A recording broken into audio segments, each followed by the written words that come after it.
आता चंदीगड प्रकरण म्हणाल तर चंदीगड प्रकरणामध्ये काय ठरलं की जेव्हा ह्या डिवोर्स प्रोसेसमध्ये होत्या, to mark my words, divorce प्रोसेसमध्ये होत्या, कंप्लीट डिवोर्स झाल्यानंतर त्या दरम्यानही या व्यक्तीने ऑनलाईन व्यक्तीशी संपर्क साधला एक गेमिंग माध्यमातून. त्या व्यक्तीचं नाव पूर्णतः नाही घेणार, त्याचं नाव इनिशियल्सच घेईन, आर आहे. तो एक गव्हर्मेंट एम्प्लॉई आहे.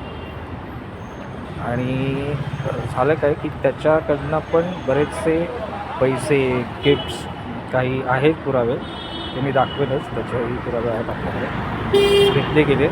आणि ही एकटीच घ्यायची, तर ही तिच्या फॅमिलीलाही इन्वॉल्व करत होती. जयश्री गायकवाड तिची आई, नंतर अद्विका पाटील तिची पोरगी. त्या माझ्या मते त्यावेळी तिचं वय साधारणपणे 10 वर्षाच्या आसपास असेल अद्विकाचं. त्यावेळी त्यांच्याकडनं टिप्स घेतले जायचे काही. नंतर तिच्या बहिणीलाही आणि भावालाही इन्वॉल्व केलं. कधी बाहेर जायचं असेल कुठे टुरिंगला तर त्यांनाही घेऊन गेलं जायचं.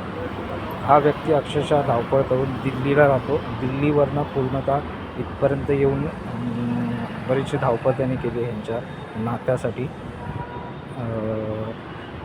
आणि जर ह्याचं खरंच नाव तुम्हाला कोणाला जाणून घ्यायचं असेल तर मी ते नाव पूर्णतः देईनच, फक्त मला कोणी कमेंट किंवा कोणी विचारलं तरच. कारण का मला त्या व्यक्तीला किंवा त्याच्या फॅमिलीला त्रास देण्यात कोणतीही इच्छा नाही.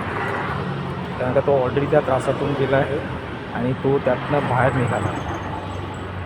पण ज्या त्रासातून निघाल्यानंतर 3-4 वर्षानंतरही माझ्याबरोबर जेव्हा त्या रिलेशनमध्ये जॉईन झाला तेव्हा त्यांची एक स्ट्रॅटेजी कळली की हे लोक कसे आहेत की एखादं नातं जेव्हा आपल्याला वाटतं की तो व्यक्ती समोरचा आपल्याला पैसे किंवा फायनान्शियल फंडिंग करत नाही, त्यावेळी त्या नात्यातनं हळूहळू निघायचं. आणि ते कसं निघायचं तर काही आरोप करायचे, काही गुन्हे लादायचे,